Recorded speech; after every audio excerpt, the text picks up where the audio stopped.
Visa et passeport diplomatique impliquant des députés, les présumées victimes convoquées ce jeudi. Ils seront auditionnés sur le fond du dossier ce jeudi 18 novembre. Retour sur les faits à l'origine de l'éclatement du scandale avec Cheikh Diop.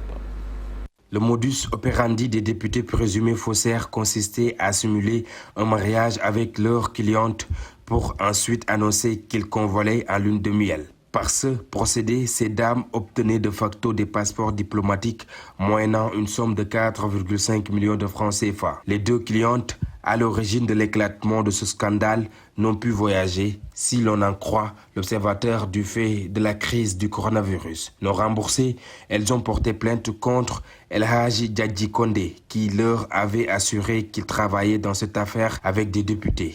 Les événements s'enchaînent avec l'arrestation de ce dernier, considéré comme le cerveau de l'affaire. Le ministre de la Justice demandait au bureau de l'Assemblée nationale la levée de l'immunité parlementaire des députés El Hadji Mamadou Sall et Mamadou Biaye. Ils ont actuellement à la disposition de la justice. Depuis 20 ans de réclusion criminelle pour Aïda Mbacké, son avocat va interjeter appel. Oui, Maître Ndeye Tambay soutient que cette condamnation va même au-delà de ce que le procureur avait demandé. Elle juge qu'il a eu la main lourde. Je vous propose de l'écouter dans cet élément signé Habib Faye et Thierno Laurent Mendy. Dans son communiqué, la police met en garde les porteurs de cagoules et individus qui arborent des tenues et attributs dédiés aux forces de défense et de sécurité.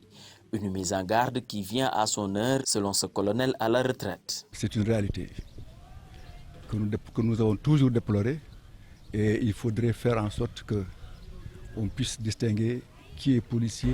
Toutes nos excuses, ce n'est pas le bon élément. Et puis Fatih retenait que le chef de l'État en Conseil des ministres hier veut un dispositif de contrôle pour encadrer et réguler le loyer au mois de décembre prochain sur toute l'étendue du territoire national.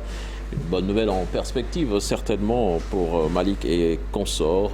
Nous en saurons davantage puisque le délai est presque arrivé. Et puis toujours en Conseil des ministres, le gouvernement a fixé hier le prix de l'arachide à 250 francs CFA. La campagne de commercialisation donc, de l'arachide devrait démarrer, ou bien va démarrer même ce 25 décembre prochain, 25 novembre prochain plutôt. Nous y reviendrons dans nos prochaines éditions. Voilà Fatih, c'était donc là l'essentiel de la première tasse actu de ce matin. Merci beaucoup Cheikh Tidiane pour la première tasse actu. Bien digeste, rendez-vous à 7h pour le 7h Info. Tout de suite les actualités internationales. Fatou Kiné, bonjour.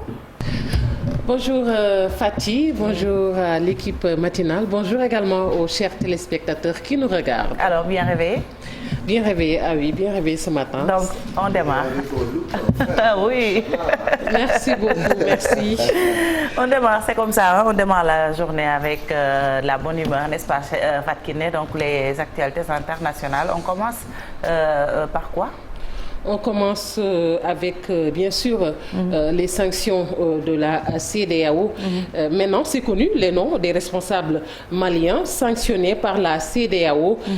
Donc, ces noms ont été dévoilés. Le Premier ministre Choguel Maïga et la quasi-totalité de son gouvernement figurent parmi les 149 personnalités visées. Le président de la transition, le colonel Assimi Goïta, ne fait pas partie de la liste. Les mêmes sanctions concerne les membres du Conseil de transition et de leurs collaborateurs, tous accusés d'empêcher le retour à l'ordre institutionnel.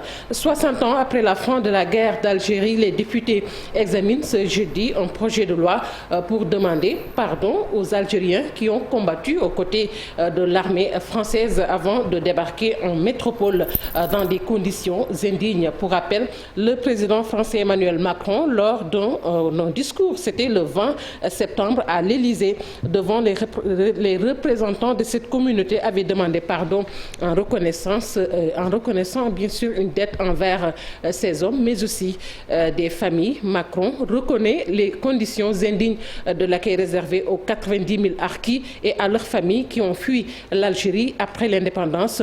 Jusqu'à 200 000 harkis avaient été recrutés comme auxiliaires de l'armée française pendant le conflit entre 1954 et 1962.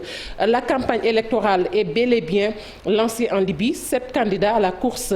Les candidatures les plus controversées, celle de Saïf al-Islam, fils de l'ancien dirigeant Mouammar el-Kadhafi, et celle de Khalifa Haftar, l'homme fort de l'Est du pays. Le cas du fils de Kadhafi est compliqué, condamné à mort par la justice libyenne pour son rôle répressif lors de la révolution de 2011. Il est également recherché par la Cour pénale internationale. Et puis 2 hommes condamnés pour le meurtre de Malcolm X vont être innocentés 56 ans après son assassinat. Il s'agit de Mohamed Aziz, 83 ans, sorti de prison en 1985, et Khalil Islam, libéré après avoir purgé sa peine en 1987, est mort en 2009. Le procureur de Manhattan fera face à la presse ce jeudi. L'affaire Malcolm X refait surface en février 2020 après la diffusion d'un documentaire qui s'interrogeait sur l'auteur de l'assassinat. L'enquête menée à nouveau révèle que le FBI et la police de New York ont dissimulé des preuves qui auraient probablement conduit à l'acquittement de ces 2 hommes. Fatih, c'est tout pour l'actualité internationale. Merci beaucoup Fatou Kiné pour l'actualité hors de chez nous. Rendez-vous tout à l'heure pour la version Wolof.